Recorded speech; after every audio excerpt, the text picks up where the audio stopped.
Today we're going to talk about the Commodore 16, the also ran to the Commodore 64, and the also ran to the Commodore Plus 4 as people see it. Some people say it's not much of a step away from the Commodore VIC-20, and in fact others see it as a kind of downgraded Commodore VIC-20, because you're talking 6 years on or so from when the VIC-20 was launched, and it didn't seem as much of a leap as when the VIC-20 came out to when this machine came out. So there's a lot of controversy about this machine, but I'm not going to look at that today, because I want to get this machine running, and I want to cover some of the faults that you find on this machine. The next video will be the actual machine itself, but I want to just make it clear that these machines are getting rare. They are really getting rare. In the UK, even where they sold fairly well, they are getting long in the tooth as far as survivability goes, because they have issues, and the issues are basically the death of the machine. They're not minor issues, and because of the availability of parts for these machines aren't what they once were, because they didn't sell in a huge volume, so there's very few spares out there for these machines either. So I'd like to just briefly cover this machine, and then we'll go into how it was repaired, and then what the machine could do. And really, my honest opinion of this machine when I first saw it, when it first came out, is what on earth is this all about? But since then I kind of mellowed a little bit on my opinion of this machine, which we'll cover in a few episodes, okay, throughout this small series on the 16.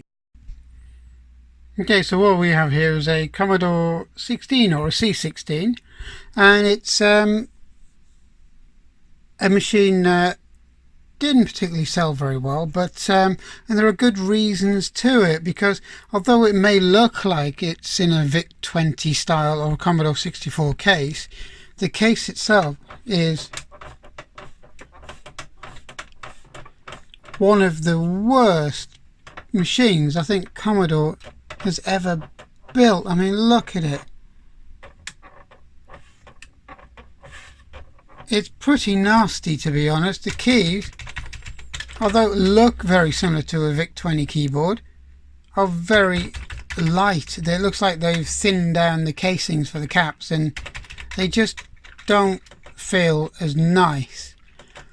And it's based on an early VIC-20 case, the one with the slimmer profile on the front corner as well. And you can see what they've done. They've tried to make it look like a Commodore 64, but this machine has issues. This has big issues.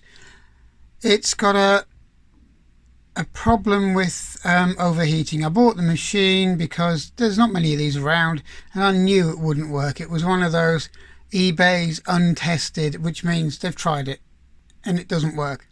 So I kind of knew it was going to be one of those things, but you know, the plastics aren't too bad.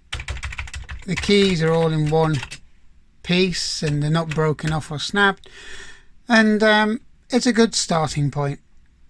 So it did turn on briefly, and then it failed and it wouldn't turn back on again. And I found the reason why, but we'll go into that in a moment. So I found that the processor or the CPU was overheating. Now, on opening the machine up, okay, you can see the board's fairly clean. It's nice and tidy. There's a huge, great heat sink on the voltage regulator. So they knew when they built these, they were very sensitive to heat and voltage, and so they've tried to combat that by putting this massive great heat sink on this little voltage regulator, but also what I've done is I've put this oversized Z80 heatsink on here, and the reason for that is because I needed to find out what the machine was and wasn't doing. So I wanted it to stay stable enough to power on to test a few things. And with this heatsink on, once you get the machine powered on, it's stable, it works, it doesn't turn off, it doesn't crash, and it does everything that it should do. So why they didn't do this in the first place, because there is more than enough room between this and the top of the lid and underneath the keyboard. I have no idea. It would have probably saved the lives of these machines and probably added about 20p or 30p or maybe £1 or $1 to the cost of the machine, which wouldn't have been a bad thing. So that's what I've done, is I've gave the machine a short lease of life until I find out what's going on and causing the processor to overheat. Now, after some examination and checking everything out with a multimeter, I found out that every component on this board was putting out the correct voltages and working how it should do. There was nothing wrong with the kernels or anything else on the machine, and so I decided to then just go ahead and power it up and check it once I'd actually checked over the power supply, because I know the power supply was giving out the correct voltage because I checked it before I even turned this machine on. So I decided to check the power supply again. And here is your power supply. It's a Commodore unit, straight out of the Commodore 116 basically, and as you can see, it doesn't even match the colour of the Commodore 16, the C16. You know, it's more of a colour match for the C116, which I believe that this was originally intended for. You know, it's quite cheap and cheerful, to be honest, and the connector on it as well is one of these. Again, very, very Sinclair style, as they would put it. It's just a standard jack plug. And that's basically really all the 116 needed. So it was all this machine needed, because it was just a repackaged 116. And, you know, really, these are typical Commodore power supplies. It doesn't matter which one they produce. They never really match the machines anyway, but the colour is irrelevant because they sit on the floor most of the time. But they're all failing. All of the Commodore power supplies are falling apart and failing. Which is why I'm not even going to worry about repairing this one, I don't think. I'm going to replace it with a modern 9-volt power supply.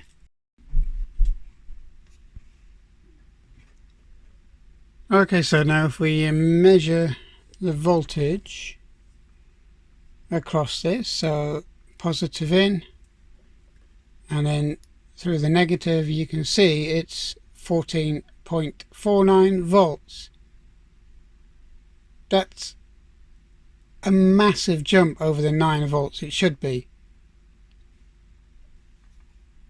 I expect it to be somewhere around the 10 volts to 11.5 maximum without a load on it, but 14.49, it's a huge number. It's a massive number, which means that these power supplies, they just give up the ghost. They break down. All Commodore power supplies break down, and it's crazy, really, because all they're doing is killing machines left, right and centre. Now, this machine I got off of eBay as a may work, and again, it was just another one I took a chance on because it's a Commodore 16. You don't expect them to work, to be honest.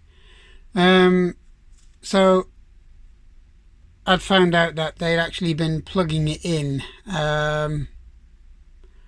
They'd been plugging the machine in at 14.4 volts, and that's not a good thing because it has done damage. Now the machine is actually running. This is it running now, And it may not look like it's actually done damage, but it has. I mean, the CPU seems to run okay when the machine's on. The sound works, it loads and saves, it doesn't overheat, it doesn't cut off. Since I put that heatsink on, it seems to be quite stable once it's running. Prior to that, the machine was overheating within seconds.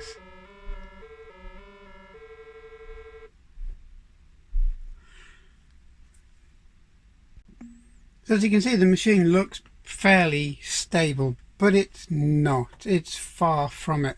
What happens is the processor won't do a reset from warm.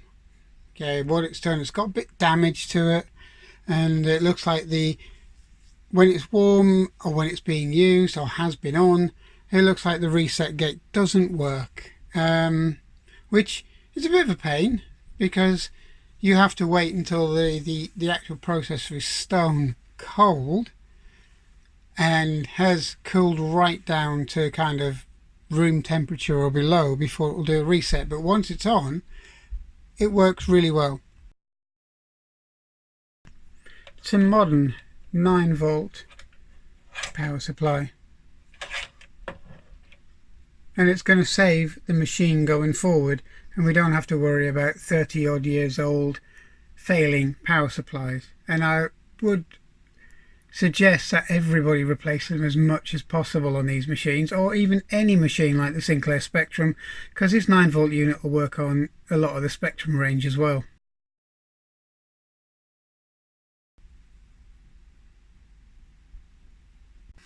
I mean, the specifications of this machine weren't that bad. It was an 8-bit CPU, 7501 or 8501, and you're looking at 0.89 or 1.76 megahertz. I mean, most of the machines were 8501s at 1.76 megahertz.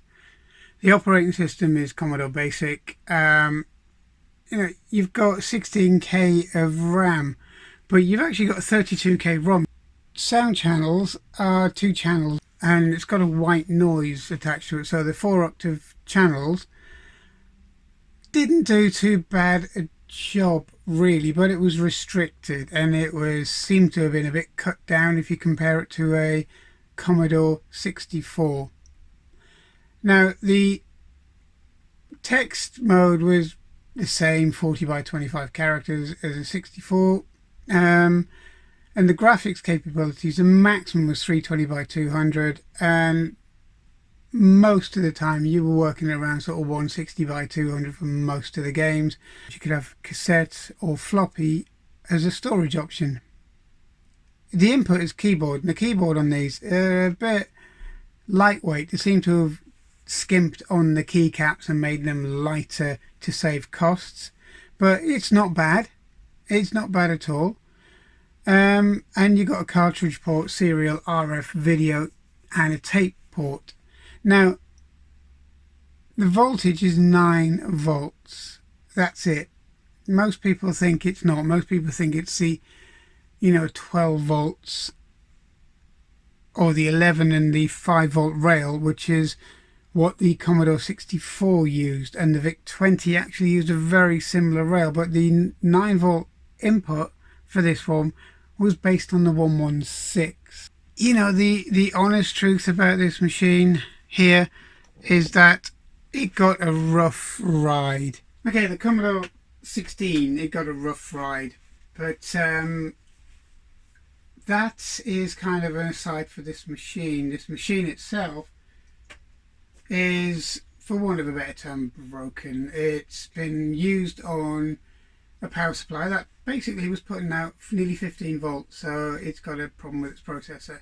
Now, if I put this machine right, my first call of action is to put that heatsink on the new CPU, whichever one I use, whether it's going to go down the route of what I did with the +4 and put in a 6502, because they will fail because these machines put out a lot of heat and they don't have any thermal protection underneath the hood, and that's causing problems. And you know, the more you use these and the more you power cycle them, the more of a chance it is that you're going to do damage to the processor again and again, and it'll keep on going until we eventually run out of fixes for these machines.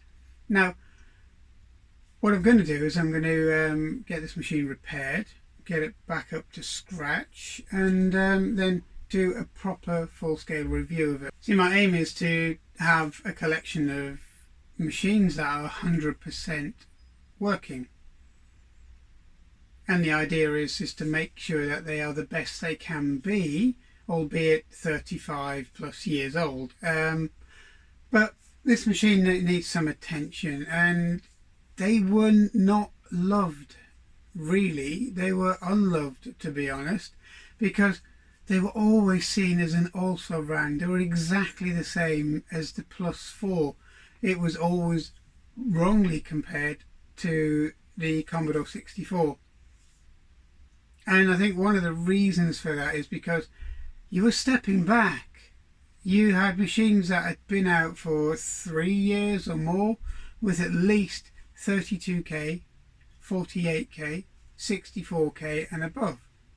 Now, they were stepping back with a machine that was 16K, which ROM was bigger than its memory. And that's a shame, because if you put it up against the ZX Spectrum, it was arguably a better machine. It was slightly more rounded. I mean, not knocking the Spectrum, I've got loads of respect for it, but it was more rounded. It had even though it was quite a cheap keyboard and case, it was good. It was good enough and better than most. The sound was better than the Spectrum, obviously, because it was a single beeper speaker in the Spectrum. It was 2 channels plus noise, and it was as good as or better than most of the micros that were out there at the time. But you have a Commodore 64 and they go, why can't it do the Monty on the Run theme tune in the same way? Why can't it do the theme tune to Commando or whichever game you're running? And that's because this machine was quite odd. The Plus 4 had a niche. It was a niche of a productivity machine, and yet it was better than the Commodore 64 in a lot of areas. The 16 really didn't have a market. There was no real point to it unless it was brought out at £50 or $50. Then it would have found its footing. But it wasn't. There was no market for a sub Commodore 64 machine, and that's what eventually killed the machine off. If it was brought out as a rival for the Spectrum, it didn't need sprites. It could work quite well without sprites. It could work quite well with its 2 channel plus noise audio system. It could do everything that it could have done as a Spectrum rival, but it wasn't. It was pinned at, I don't know where this machine was pinned, to be honest, because it's very hard to pigeonhole a machine that didn't have a place. Now, wasn't to say that it was a bad machine. I actually think it's not a bad machine at all. The specs of this machine are quite decent, even given the time this machine was out. It was just the amount of memory that really let it down. So I think from the point of view of a machine on its own, it would have made a nice machine, and quite a nice student machine as well, especially with the way it was packaged. But like all things, it didn't quite work out, and now, because of the problems with their processors in these machines failing, because they do get extremely hot, they are starting to disappear, which is why I think this machine with all of its little faults and nicks and marks on the case and so on, it needs to be saved, and I think it needs a new lease of life, which is what we're going to do to this machine shortly. Not a bad machine really, just didn't have a place. Thanks for watching, thanks for listening, and I hope you watch the next part when we actually go through, repair and refurbish this machine and bring it back to its former glory. And I hope you like what you've seen, subscribe, and we'll get more and more details on classic machines. So thank you for watching, and I'll catch you again. Thank you.